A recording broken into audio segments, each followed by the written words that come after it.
Hola, ¿qué tal? ¿Cómo están? Bienvenidos a una nueva conferencia online de MueveTP junto a Fundación Portas, la última de este ciclo Desafíos de la Educación Superior. Lo que hemos querido hacer durante este ciclo de conferencias es poder entregar la información útil y relevante a las comunidades educativas TPE para que los estudiantes puedan tomar mejores decisiones al momento de salir de cuarto medio y de cierta forma poder potenciar el acceso de ellos a la educación superior. Sabemos que en Chile la evidencia muestra que la educación superior entrega más oportunidades a los jóvenes y a sus familias, permite que los estudiantes puedan obtener mejores ingresos, empleos de mayor calidad, y eso tiene un efecto positivo también en su trayectoria educativa.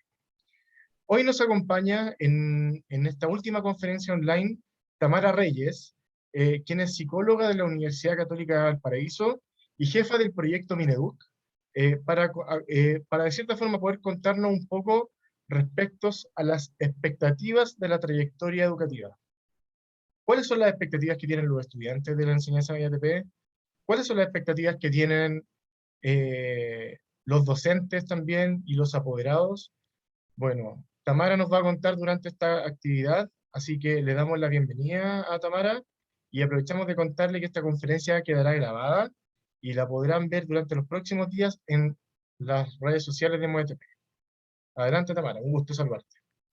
Hola Carlos, buenas tardes. Muchísimas gracias. Primero que todo agradecer la invitación de Fundación Portas y de Fundación TP a poder conversar hoy día en este espacio respecto de un poco lo que llamamos trayectorias educativas y cómo esas trayectorias educativas de una u otra manera se relacionan con las posibilidades futuras que tienen los niños, niñas y jóvenes de nuestro país. Y junto con ello, entonces, algunas estrategias que me gustaría compartirles que los pueden ayudar a acompañar esas trayectorias educativas, ¿sí? Entonces, voy a compartir pantalla.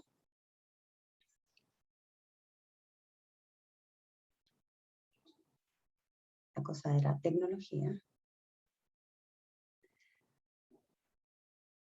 Entonces, esta presentación muy sencilla, muy humilde para este espacio que hemos convocado desde Fundación Portas y desde Fundación MOVETP, tiene el objetivo, como les decía, de poder mirar a las trayectorias educativas y con ello entonces las expectativas y el proyecto de vida, ¿sí? Hay una primera pregunta que a mí me gustaría como traer para abrir, ¿cierto? Como objetivo de este webinar, que es, yo creo, lo que nos preguntamos en general los que trabajamos en relación con niños, niñas y jóvenes en el sistema educativo, y es cómo podemos acompañar estas trayectorias educativas positivas en estos niños, niñas y jóvenes para la construcción de un proyecto de vida. Y para ello, primero me gustaría entrar con algunos datos del contexto, ¿sí? Que me parece que siempre son claves. Por ejemplo, el 45% de los niños, niñas y jóvenes no culmina su trayectoria educativa en los 12 años lineales establecidos. Esto ya nos muestra algo respecto a que pareciera que hay alguna tensión, ¿cierto?, entre aquello que llamamos como trayectorias educativas ideales y las que llamamos como trayectorias educativas reales.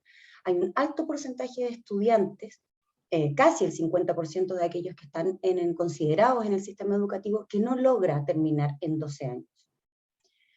También sabemos que 1 de cada 3 estudiantes no se gradúa del sistema escolar en los 12 años que está establecido, ¿sí? Ya sea porque repite o bien porque es excluido del sistema educativo.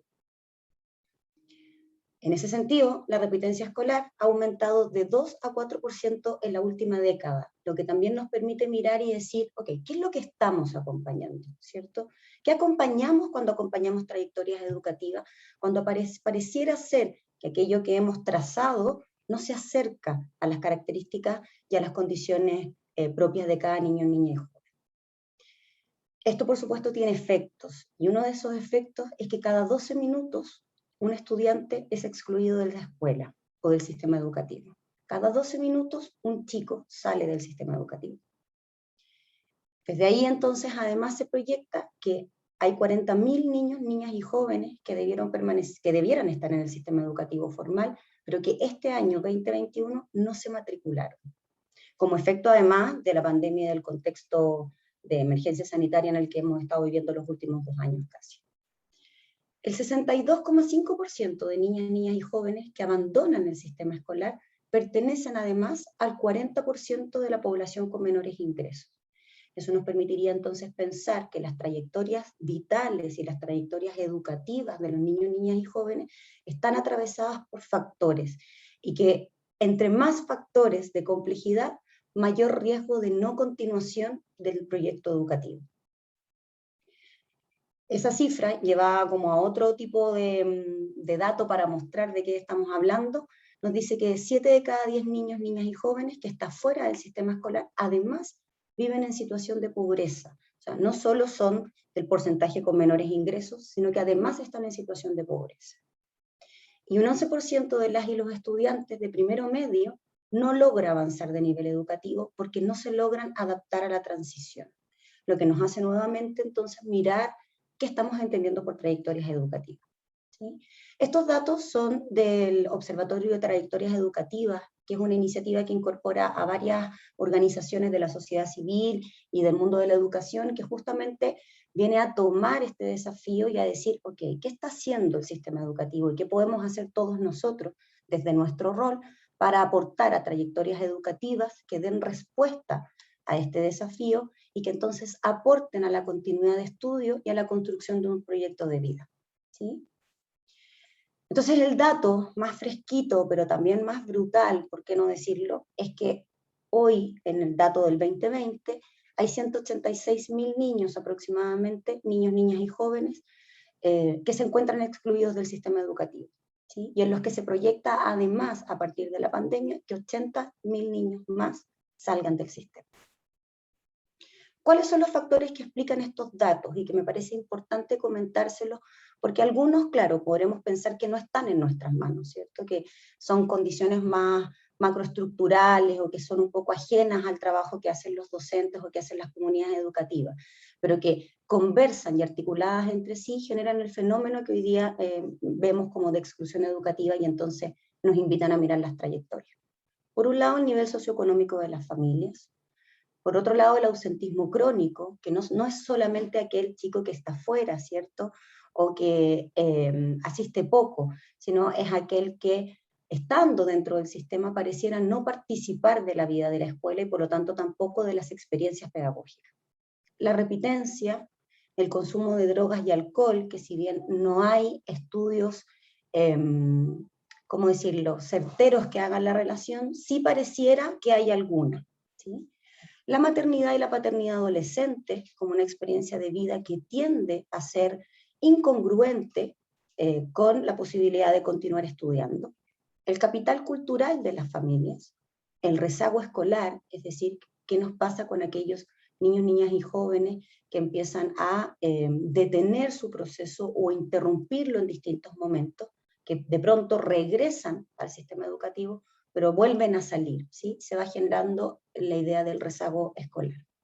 Las variables de género que también se cruzan en este fenómeno, que también nos dice que para las niñas y para las jóvenes, dependiendo de cómo conversan todos estos fenómenos, les resulta bastante más complejo poder continuar su educación. El paso de la básica a la media, donde hay un alto porcentaje de estudiantes que no logra adaptarse al proceso que eso significa, y entonces ahí ya se abre esta pregunta sobre cómo podemos acompañar ese proceso de adaptación y hacer que esta trayectoria entonces no pase a ser discontinua, ¿sí? O se vea interrumpida. Y por último, que aquí también con esto abro entonces las temáticas que van a continuar en esta presentación, las expectativas hacia las y los estudiantes.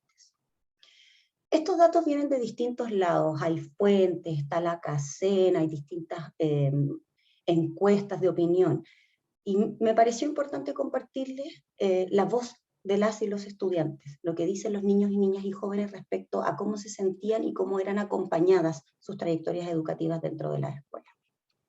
Esto es importante porque algo de lo que nos muestra esto es que pareciera ser que hay una tensión, ¿cierto?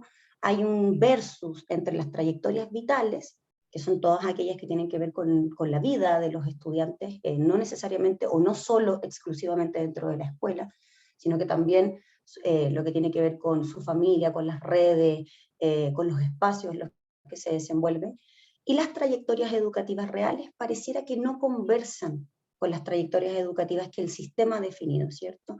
Este periodo de 12 años para alcanzar la escolarización de educación parvularia básica y media, ¿cierto? Y luego el paso a la educación superior, ¿sí? Entonces, esto nos muestra un doble fenómeno.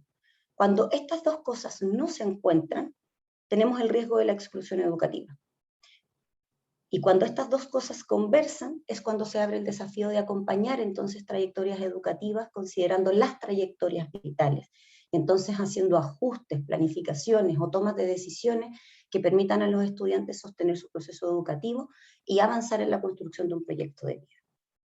Como les decía, hablando de las trayectorias educativas, me pareció importante traer un poco la conceptualización respecto de lo que vamos a entender, ¿sí? Y entonces las trayectorias educativas corresponden al recorrido que realizan las personas, niños, niñas, jóvenes y adultos, porque por cierto hay educación de adultos, en el sistema educativo, desde el nivel parvulario hasta el nivel superior. Las trayectorias ideales es lo que llamamos como las trayectorias teóricas, ¿sí? Es decir, siguen el esquema esperado de manera continua, tenemos un porcentaje de estudiantes que termina su proceso en los 12 años que está considerado, o bien pueden ser trayectorias educativas reales, ¿sí? Que consideran repitencias, discontinuidades o interrupciones en este modelo estándar que se ha definido en el sistema educativo. Desde ahí, ¿qué dicen los jóvenes al respecto? ¿Cuáles son los factores o las razones que ellos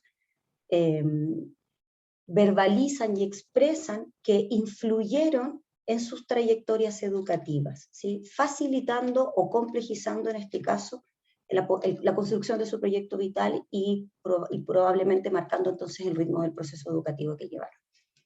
Como aquí pueden ver, hay distintas expresiones de parte de los estudiantes, hay el tema de expulsión, de cancelación de matrícula, pero también aparece esta idea como de la dificultad económica, ¿sí? Ir poco a clase, desafíos para poder internalizar normas, embarazo, maternidad o paternidad, que pareciera, como les veíamos en las láminas anteriores, pareciera que es muy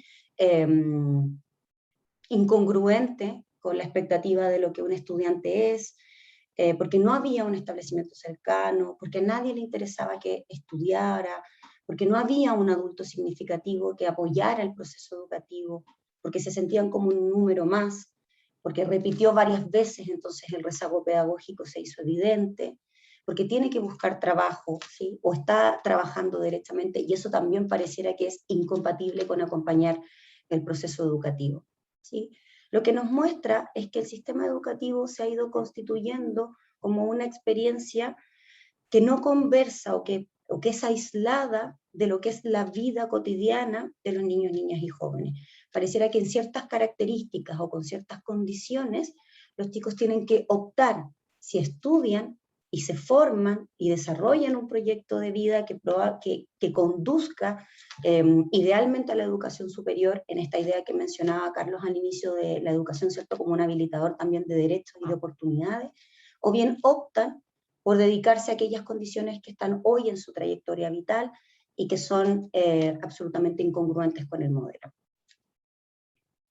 Entonces, retomando la pregunta luego de este marco de contexto que me parece clave traer, sobre todo el día de hoy, mirando un poco el escenario actual, ¿cierto? Me imagino que varios de los participantes que están aquí han tenido también que enfrentar el trabajo pedagógico virtual o híbrido, y también cómo la conectividad trajo también desafíos y aumentó en gran medida el ausentismo o la exclusión educativa también de nuestros estudiantes.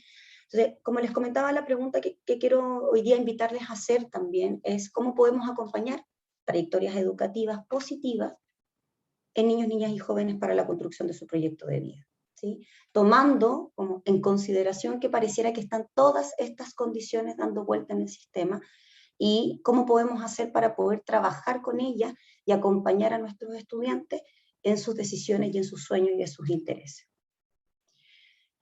Entonces, desde ahí me gustaría compartirles algunos focos, ¿sí?, o dimensiones que me parece que podrían dar respuesta a este desafío, ¿sí? Estos han sido sistematizados también por varias distintas organizaciones, y hoy día traigo un poco las que está mirando Fundación Súmate, ¿cierto? Que es por un lado el aprendizaje integral, por otro lado el bienestar subjetivo, las metodologías activas, la mentalidad de crecimiento, que también sé que la estuvieron viendo en alguna de estas otras charlas, las altas expectativas y el vínculo pedagógico positivo, ¿sí? Todas ellas conversan y nos ofrecen estrategias para poder acompañar a nuestros estudiantes, ¿sí?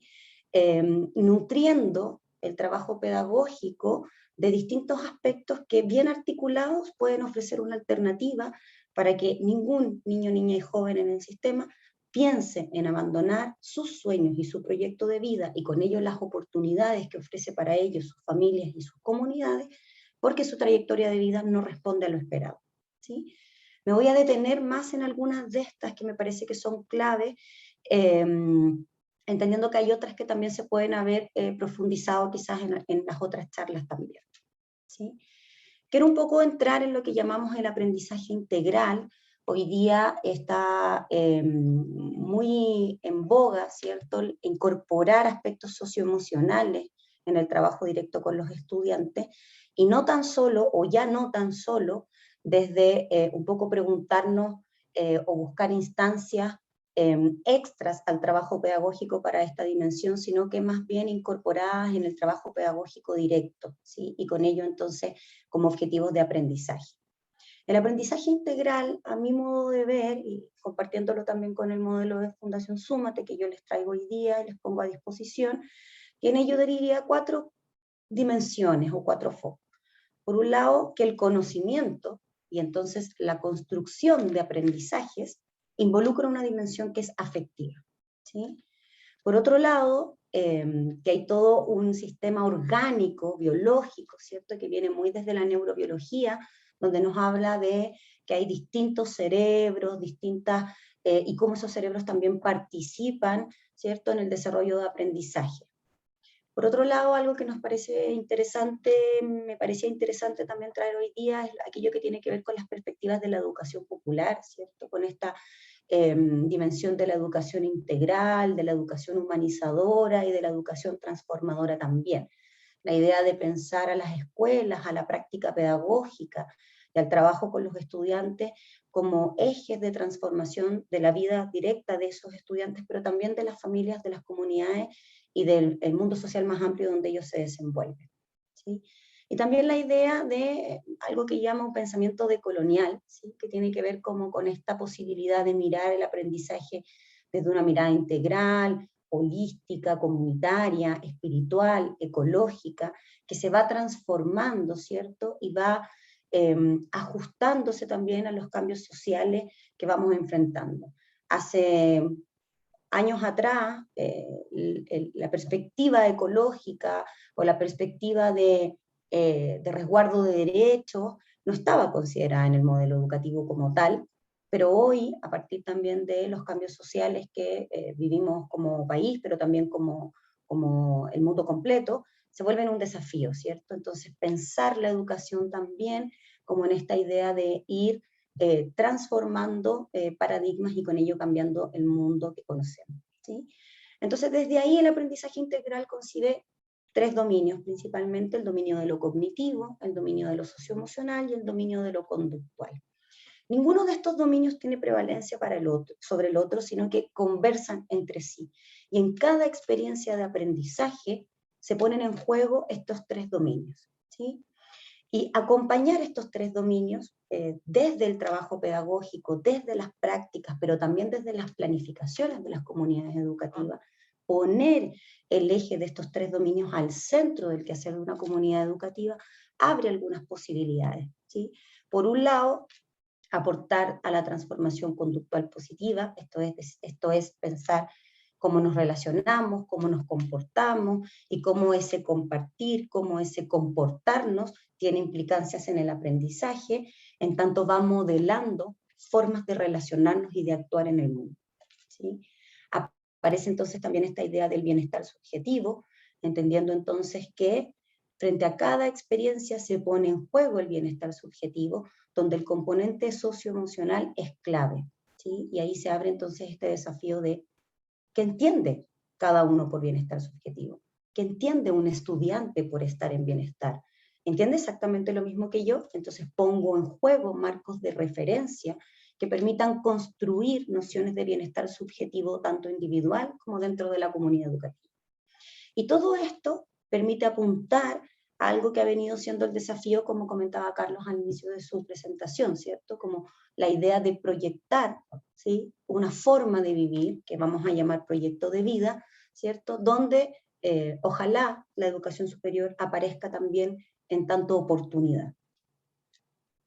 Por otro lado, tenemos la mentalidad de crecimiento, que me parece también una estrategia que puede ayudar a acompañar las trayectorias reales de los estudiantes, ¿cierto? Algo hay aquí también de poder comprender el funcionamiento cerebral, ¿cierto? Va muy de la mano también con la neurobiología, pero el fuerte foco de la mentalidad de crecimiento y de las altas expectativas tiene que ver con la perspectiva genuina, y hago énfasis en la palabra genuina, de que el otro es capaz, ¿sí? Más allá de sus condiciones actuales, el otro tiene una potencialidad inherente y una potencialidad también que es acompañada de desarrollarse y de generar aprendizaje y de tomar decisiones y de moverse del lugar en el que se encuentra a otro lugar distinto, ¿sí?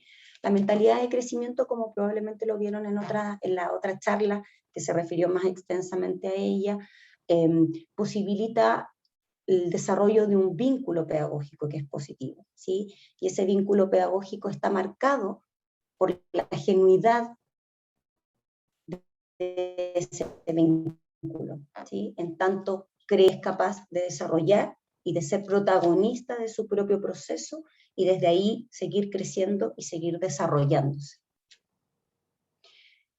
Respecto del vínculo pedagógico positivo que les mostraba, me parece bien importante mencionar algunos aspectos, ¿sí? Por un lado, que el vínculo pedagógico positivo nos muestra o sitúa a la escuela como un segundo espacio, ¿sí? Un segundo espacio para que los niños, niñas y jóvenes desarrollen vínculos significativos.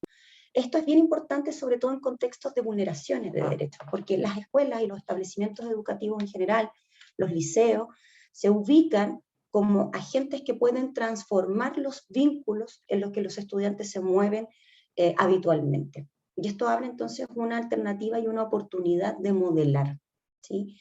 Entonces, desde ahí es que el vínculo tiene que ser genuino, ¿cierto? En la medida en que el vínculo es genuino, y yo pongo también algo de mí en ese vínculo, o sea, no solo espero que el estudiante confíe en mí, por ejemplo, y me cuente lo que le está pasando, sino que yo soy capaz de mostrar al estudiante mis propias emociones y utilizarlas dentro del aula acompañándolo, mis propios procesos, el espacio educativo se va volviendo un agente que transforma vínculos, ¿sí? En un espacio seguro, en un espacio contenedor, en un espacio de altas expectativas, donde los estudiantes desarrollan vínculos significativos que les muestran una alternativa o una forma nueva de relacionarse, no tan solo dentro de la escuela, sino que también fuera de ella, ¿sí? El vínculo pedagógico positivo también se sustenta en la idea de que el aprendizaje es un fenómeno social y que entonces se construye y ocurre en el marco de una relación, ¿sí? No existe aprendizaje si no es en el marco de una relación. Por lo tanto, el modelar las altas expectativas, el modelar la confianza, el modelar el error, el acompañar el error como una oportunidad de aprendizaje, no solo el error del otro, sino que el propio error y ponerlo al servicio de ese vínculo, aporta entonces al aprendizaje y con ello al sostenimiento de una trayectoria educativa que a veces por distintas razones puede verse complejizada. Por otro lado también que existen estilos que favorecen el aprendizaje y otros estilos que lo obstaculizan, ¿sí? Entonces desde ahí la invitación es a mirar el propio estilo de vincularse a fin de poner en juego ese modelamiento, ¿sí? Uno de los principios del vínculo pedagógico positivo es que no solo importa la manera de relacionarse que tienen los y las jóvenes, los y las estudiantes, sino que también la manera de relacionarnos que tenemos los adultos, ¿sí? Porque desde ahí viene esta noción del modelamiento, ¿cierto? Entonces, yo no solo declaro a los estudiantes que tengo altas expectativas, sino que hago cosas que muestran que yo tengo altas expectativas, ¿sí? Y desde ahí hay estilos de vínculo que favorecen, ¿sí? Lo bonito de esto es que el vínculo siempre se puede abordar y siempre se puede trabajar, y los adultos podemos transformar nuestras propias formas de vincularnos, ¿sí? Entre pares. Para los estudiantes es bien clave en los relatos que yo he tenido al acompañarlos y trabajar con ellos, cómo se relacionan los adultos entre ellos, ¿sí? Entonces, ahí aparecen estas expresiones que de repente tienen los chiquillos, no sé si les ha pasado como, pero esto que usted me está diciendo, cuando en realidad yo veo otra cosa, usted me está hablando, no sé, del respeto, pero yo veo que en las relaciones, no sé, entre las comunidades educativas no siempre se ve eso, ¿cierto? Entonces, mirar nuestro vínculo, mirar cómo nos relacionamos con otros, entre pares, entre adultos, no tan solo con el foco puesto en el estudiante, sino con el foco puesto en cómo queremos nosotros construir relaciones, va a tener un impacto directo, entonces, en la confianza y en la genuidad del vínculo que podemos sostener con los estudiantes y avanzar entonces en un vínculo pedagógico que sea interpretado y sentido por ellos como positivo, y que entonces nos va a ofrecer la posibilidad de que esa trayectoria educativa no se vea interrumpida. Mientras haya vínculo pedagógico positivo, mientras podamos generar condiciones, mientras la escuela sea un segundo espacio, los estudiantes se van a sostener o van a buscar alternativas y vamos a poder encontrar alternativas de flexibilizar que den respuesta a esta trayectoria vital y permitan el aseguramiento de la trayectoria, ¿sí? De más está decir, por supuesto, entonces que los niños, niñas y jóvenes que han sido dañados con alguna forma de vínculo, que han tenido experiencias, ¿cierto?, de relacionarse de forma compleja, tienen entonces mayores dificultades también para aprender, ¿sí? Y entonces por eso conocer la trayectoria vital del estudiante es algo que a mí me permitiría ajustar mi forma de vincularme con él, ¿sí? Entonces, desde todo esto se desprende la noción de que es clave conocer las trayectorias vitales para poder acompañar las trayectorias educativas, ¿sí? El modelo educativo en general ha visto las trayectorias educativas de una manera estándar y como alejada de estas variables que pareciera que están influyendo. Entonces, para poder acompañar a otro, para poder acompañar a un estudiante, a un niño, niño joven, lo primero que debemos impulsar es el conocimiento profundo respecto de su trayectoria vital. Solo ese conocimiento profundo nos va a poder permitir entonces, con ajustes, con adaptaciones, con un vínculo particular, con una alta expectativa y con una confianza, y impulsar la mentalidad de crecimiento en ese propio estudiante. Desde ahí algunas orientaciones también como a modo de resumen de lo que podemos entender en el vínculo pedagógico positivo. La idea de reconocer que cada niño, niña y joven es único, por lo tanto, un modelo estándar no da respuesta, ¿cierto?, a este fenómeno del ser único e irrepetible, ¿sí?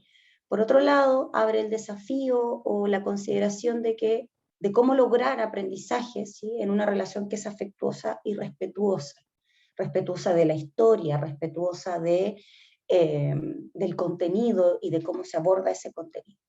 Me gustaría dar un ejemplo muy, muy sencillo al respecto de eso, ¿sí? Me gustaría dar un ejemplo cotidiano que me pasó acompañando a algunos equipos en alguna escuela que hablan y nos permiten ver entonces cómo esos aprendizajes tienen que ocurrir en una relación de afecto y de respeto. Por ejemplo, me tocó acompañar alguna vez a una docente que estaba trabajando con niños más pequeños y venía la celebración del Día del Padre. Entonces ella había construido una planificación muy acertada, que a mí en lo particular además me pareció como una experiencia muy bonita, pero cuando llegó el momento de trabajarlo con los estudiantes, ella estaba tomando este curso recién, los estudiantes empezaron como a estar inquietos, a molestarse, como que no querían trabajar, algunos directamente lo que podíamos llamar como más resistentes al proceso. Entonces, a poco andar, le digo, miremos las trayectorias vitales. ¿Qué le está pasando a estos chiquillos en particular? ¿Qué les está incomodando este tema? Ninguno de esos chiquillos tenía padre, ni tenía un cuidador que ocupara ese lugar. Entonces, este ejemplo que les traigo como muy cotidiano, que podría parecer como muy muy accesible también, que probablemente más de alguno ha podido encontrar también en los establecimientos o los niños, niñas y jóvenes que acompañan, nos dice que la trayectoria vital es fundamental para definir entonces cómo voy a trabajar el contenido y la planificación que voy a trabajar, cómo voy a trabajar la trayectoria educativa, entendiendo esta como el desarrollo de habilidades, el desarrollo de objetivos de aprendizaje, el desarrollo de aprendizaje, sin no conozco la trayectoria vital y entonces no puedo acompañar de una manera cercana y afectuosa lo que a ese estudiante le está pasando en su proceso educativo. ¿Sí? El vínculo pedagógico positivo también nos habla de poder favorecer el ensayo y la autonomía, y por tanto esta idea de el error como una oportunidad de aprendizaje. ¿Sí? Y eso, como yo les comentaba, en tanto el vínculo es genuino, no solo implica que el estudiante pueda mirar su error y aprender de él, sino que yo también como adulto ofrezco una experiencia de modelaje a partir de que tomo mi propio error y soy capaz de compartirlo y ponerlo como una experiencia de aprendizaje para otros. Sin duda, reconocer y aplaudir los éxitos, los logros, el avance, el desarrollo, en esta idea y en esta perspectiva no solo de mirar la meta a la que queremos llegar, sino que también mirar cómo se acorta la brecha, ¿sí? Que es algo que también con los estudiantes sirve mucho para acompañar sus trayectorias educativas y poder orientar el proyecto de vida. Cuando vamos acompañando a los chicos a la definición de su proyecto, ¿cierto? Y ellos empiezan a visualizar metas, se ponen metas, objetivos, algo que quieren lograr, también corremos el riesgo de que ellos solo se focalicen en la meta. Y cuando esa meta se complejiza, decaiga la motivación, decaiga la energía y empiece también la resistencia. Una forma de acompañar eso es entonces poder invitarlos a mirar la brecha que se ha acortado más que la meta que todavía no se logra alcanzar. Y cómo ese estudiante, ese niño, niña y joven se está acercando progresivamente al logro de ese proyecto o de esa meta, mirando más bien cómo el inicio, cómo estamos más lejos del inicio y entonces esta brecha se ha ido acortando, mostrando entonces también el desarrollo y el avance. ¿Sí? Tiene que ver mucho con incorporar la mirada de proceso, más que la mirada de éxito o de logro de la meta final. Y por supuesto mantener un vínculo seguro, un vínculo independiente de los éxitos y de los errores. Y esto es bastante clave, porque sobre todo en contextos de estudiantes que han sido vulnerados de alguna manera, hay una noción en ellos de que el vínculo está puesto bajo condiciones, ¿sí? Entonces pareciera que cuando hago algo bien el vínculo es seguro, y cuando hay algún error el vínculo entonces no es tan seguro, ¿sí? Ahí tenemos las distintas experiencias donde niños, niñas y jóvenes ponen a prueba constantemente el vínculo, ponen a prueba si es que efectivamente el otro me está apoyando, porque el otro me ha dicho que me va a apoyar incondicionalmente, que confía en mí, que tiene altas expectativas. Entonces, yo pongo a prueba ese vínculo porque mis experiencias anteriores de mi trayectoria vital y también de mi trayectoria educativa, pareciera que me han mostrado que eso no es tan así. Entonces, el vínculo pedagógico positivo se sustenta fuertemente en la noción de mantener un vínculo que es seguro, independiente de los resultados, ¿sí? Independiente del logro, independiente del error, el espacio sigue siendo un espacio seguro y contenedor para los y las estudiantes. Entonces, desde ahí un poco como tomando los aspectos, me imagino que algunos se los estarán preguntando, ¿cierto?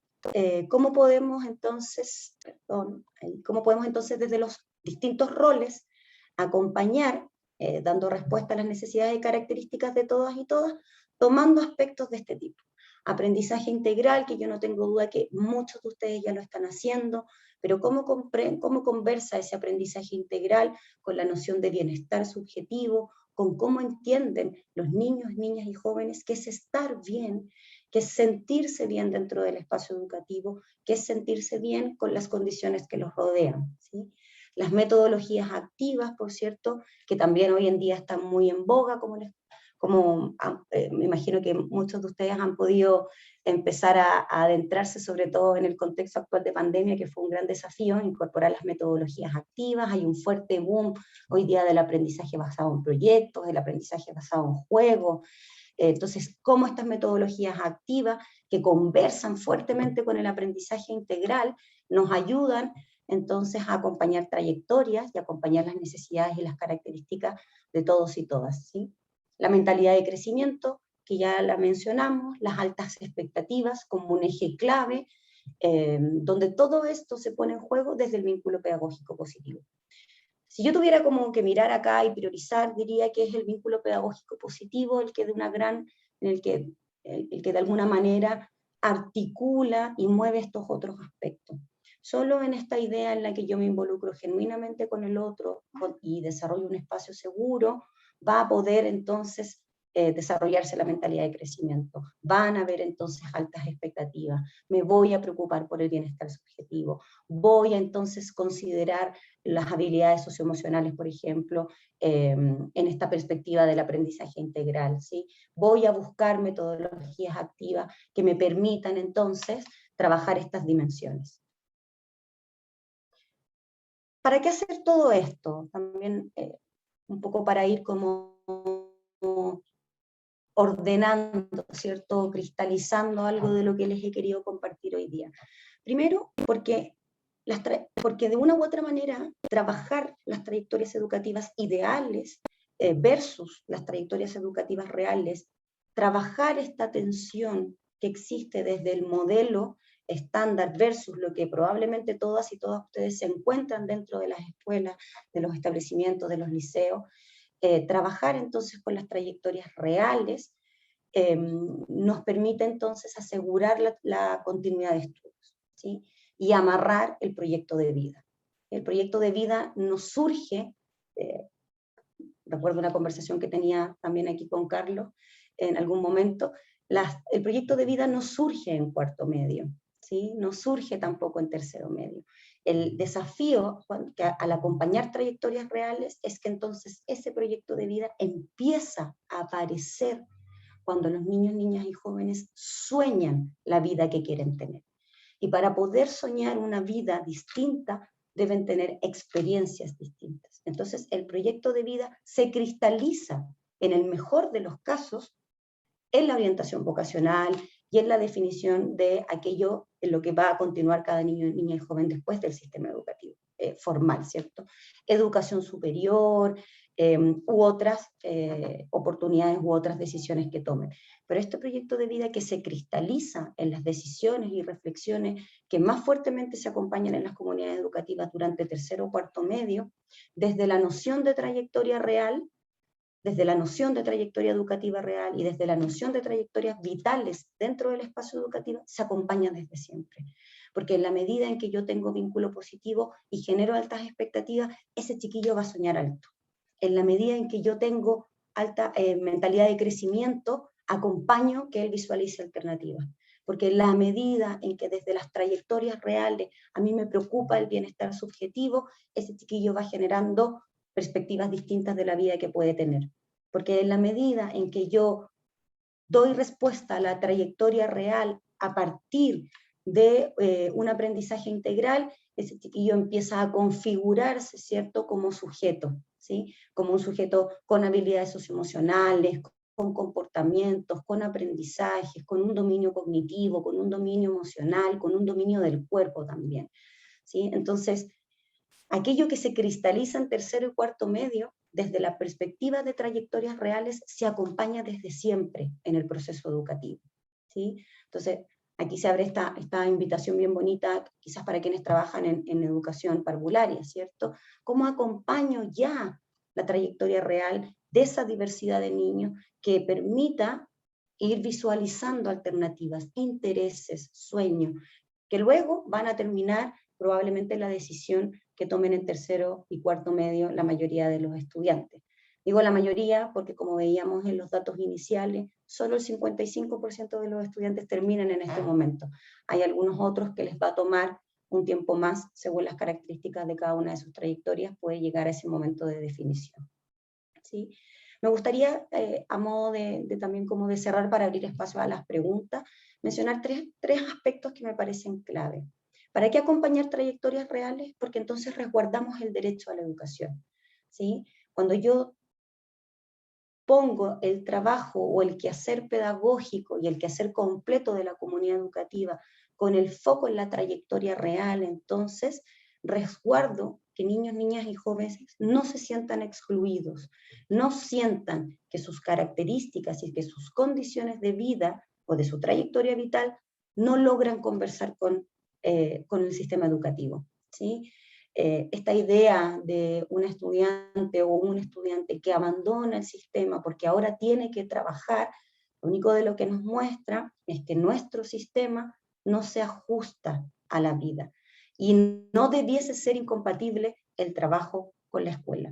Por mucho que consideremos que a lo mejor niños, niñas y jóvenes en términos de principios no deban estar ejerciendo trabajo, ese es el ideal, lo real es que ocurra, ¿sí? Y en tanto ocurre, tenemos que buscar alternativas para que esos estudiantes entonces continúen su trayectoria educativa sin interrupciones. Lo mismo ocurre con la maternidad o la paternidad, ¿sí? En sí mismo, la maternidad y la paternidad no es incompatible con aprender, ni es incompatible con educarse, ni es incompatible con visualizar un proyecto de vida. Pero pareciera que cuando muchos de nuestros niños, niñas y jóvenes enfrentan la maternidad y la paternidad, deben escoger si se dedican a ese rol o conservan su rol de estudiante. Entonces, acompañar trayectorias reales nos ayuda a resguardar el derecho a la educación, porque menos niños, niñas y jóvenes enfrentarían el dilema de tener que salir del sistema, ¿sí? Por otro lado, porque nos permite habilitar una perspectiva de derechos, ¿sí? En tanto los estudiantes son protagonistas del propio proceso y en tanto responde también a su realidad de vida, los ayudamos y lo acompañamos en el reconocimiento de sus propios derechos y habilitamos derechos para la vida adulta. Y desde ahí entonces, porque le devolvemos, al acompañar trayectorias reales, le devolvemos a los niños, niñas y jóvenes el derecho a imaginar y a construir su propia vida, el derecho a imaginar su proyecto, ¿sí? Y desde ahí entonces estos 5 aspectos que sistematicé aquí que me parecían importantes como enfatizar. Los niños, niñas y jóvenes como protagonistas de su propio proceso, entonces pudiendo reflexionar y decidir respecto de él, la noción de reflexionar críticamente desde nuestro rol y desde nuestra comunidad educativa si nuestras decisiones están facilitando o están obstaculizando la trayectoria educativa de cualquier niño, niña y joven. En el entendido de que a lo mejor aquello que hemos definido como estándar está hoy día siendo un obstaculizador, entonces corremos el riesgo de interrumpir la trayectoria, ¿sí? La idea también de que para que cualquier niño, niña, joven se vincule conmigo, entonces soy yo quien debo vincularme primero, en esta idea del vínculo genuino, del vínculo transparente, donde no solo el niño, niña o joven trae algo, sino que yo también pongo algo de mí, en una relación que nos enfrenta desde nuestra propia subjetividad.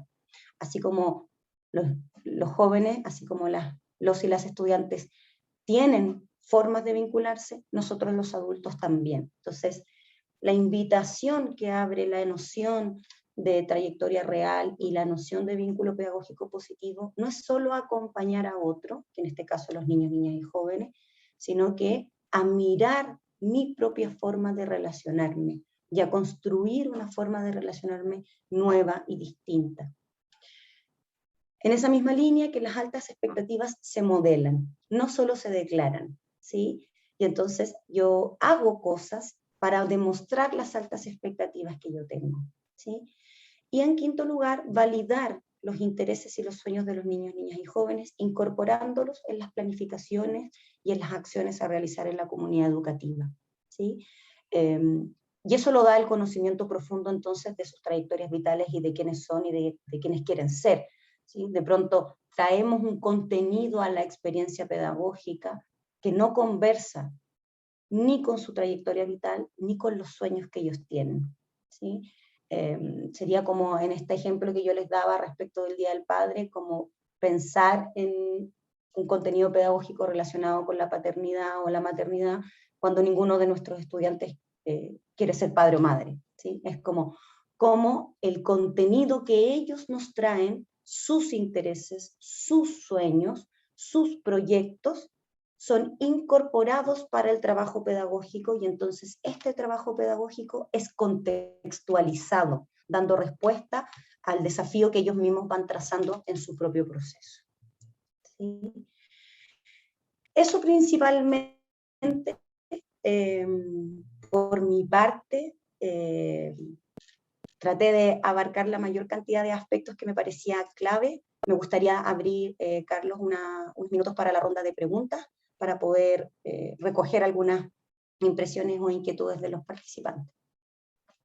Perfecto, Tamara, muchas gracias. Si puedes dejar de compartir pantalla, te lo En eso agradezco. estoy, que se quedó un poquito pegado. Déjame un segundo.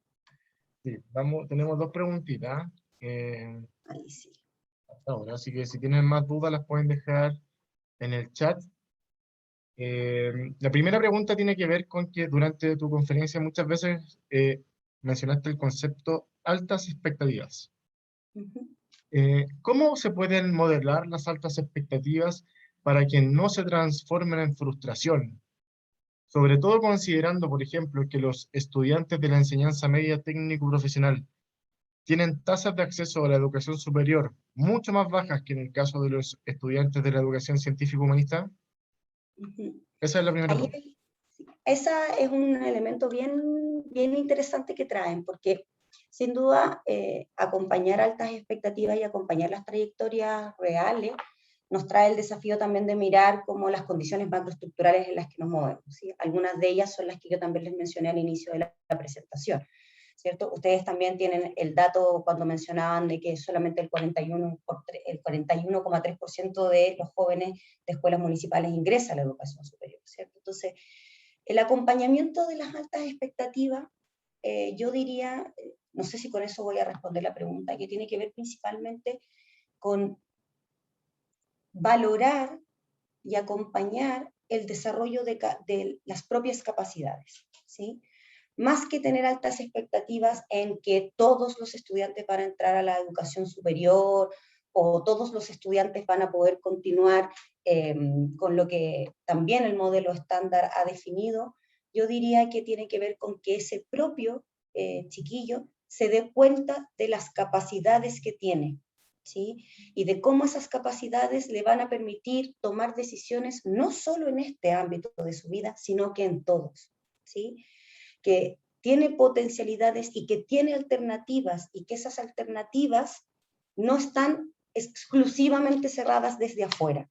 Si bien la complejidad social puede ser más amplia y las condiciones macroestructurales, por cierto, que tienen influencia, yo creo que las altas expectativas tienen que ver con devolverle a los estudiantes la idea de que son protagonistas y dueños de su propia vida. Y por lo tanto, tienen capacidades, habilidades, experiencias y recursos que les permiten hacer frente a cualquier desafío, ¿sí? Porque, ojo, visualizar la meta no significa alcanzar la meta inmediatamente. No significa que la meta no vaya a tener desafíos. Significa que hay un horizonte, un proyecto, una potencialidad que hoy el estudiante ve que antes no veía. Y que frente a esa potencialidad tiene capacidades y alternativas, por muy complejos que sean los desafíos, ¿sí? Y yo diría también que el tema de las altas expectativas podría tener que ver además con esta idea de, diría yo, como de quebrar la noción de la trayectoria estándar. Romper el relato de que todos tienen que terminar en esta edad, todos tienen entonces que entrar a la universidad, todo, sino que hay cosas que tú puedes escoger, ¿sí? Hay cosas que tú puedes decidir y la educación superior es una de ellas, como podría haber otra, ¿ya? Y que además tus decisiones pueden cambiar en el tiempo y que para ello tienes capacidades y habilidades que te ayuden a sortear esos desafíos que enfrentes en tu vida en general. Perfecto, Tamara. Y la última pregunta. ¿Desde qué edad es importante potenciar las expectativas de los jóvenes y sus trayectorias personales? ¿Desde primero medio? ¿Desde segundo medio? ¿En cuarto medio? ¿Cuando están más cerca de dar la prueba y salir del colegio? Sí, yo volvería un poco a lo que comentaba antes. Yo creo que las altas expectativas y el proyecto de vida se acompaña durante todo el proceso educativo, ¿sí? Lo que pasa es que el foco es distinto, o la manera en la que se acompaña y se intenciona es distinto, ¿ya? Tercero y cuarto medio es un momento para cristalizar una decisión. No es el momento Como se dice en buen chileno, no es el momento de empezar a sembrar, es el momento de cosechar, ¿sí?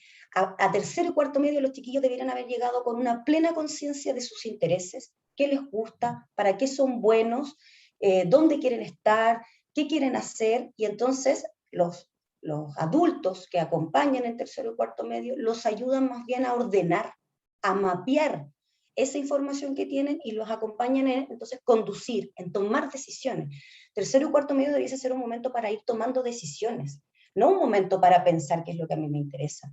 Desde ahí quizás entonces tomar los intereses de los estudiantes debiese ser algo transversal que yo acompaño desde siempre y que va modificándose y cambiando según la etapa de ciclo vital, por cierto, ¿sí? Yo pensaría que si en tercero y cuarto medio el foco fuerte es cristalizar y acompañar la toma de decisiones, entonces en primero y segundo medio es formalizar los intereses y el descubrimiento.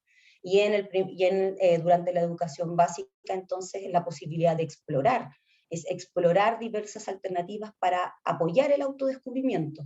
Como a muchos chicos, a muchos niños, niñas y jóvenes les pasa que les han dicho para qué son buenos, les han dicho lo que les tiene que interesar. Entonces luego llegan y toman una decisión en función también de lo que han escuchado en relatos de otros. Entonces yo pensaría que en etapas más iniciales como la educación media, o la educación básica y la educación parvularia, la exploración de diversidad es la forma de acompañarlos en esto. Durante primero y segundo medio yo iría un poco como a ordenar esa exploración y en tercero y cuarto medio a cristalizar entonces ese proyecto de vida en decisiones concretas que te vayan a acercar a lograr.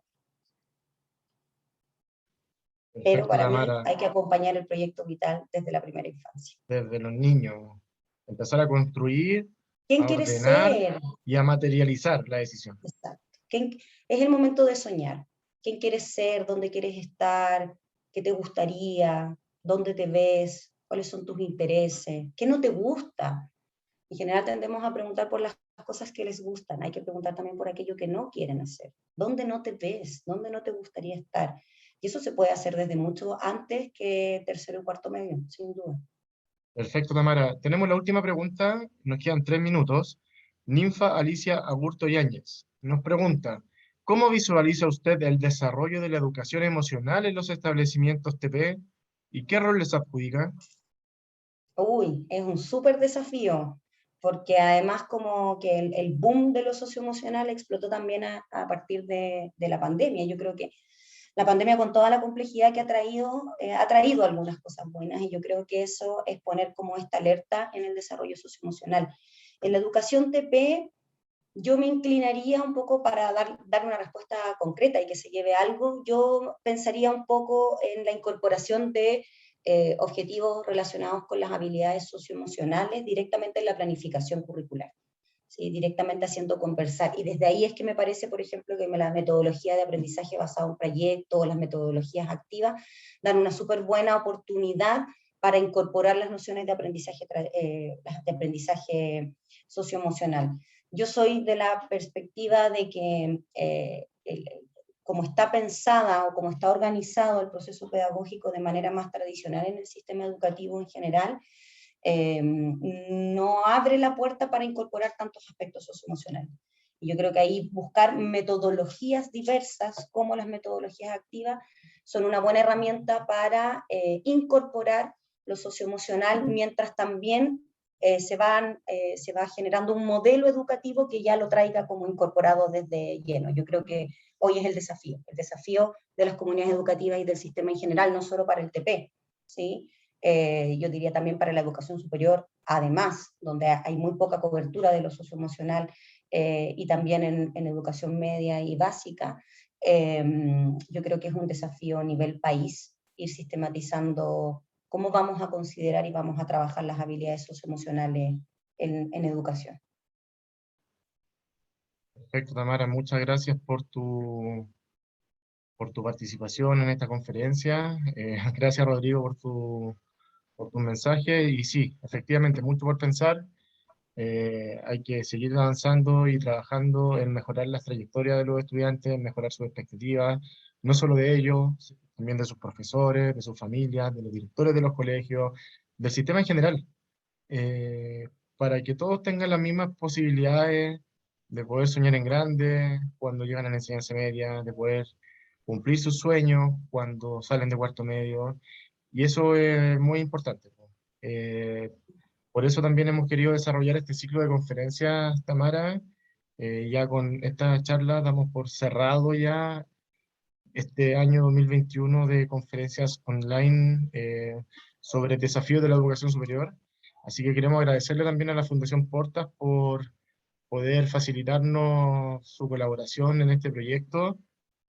Aprovechamos de contarles también de que esta conferencia será subida hoy a al canal de YouTube de MuéveTP, la pueden revisar las veces que quieran, y en los próximos días también vamos a enviarles eh, a todos por correo electrónico esta conferencia y el ciclo de charlas completo de esta que hemos desarrollado junto a Fundación Porte sobre desafíos de la educación superior.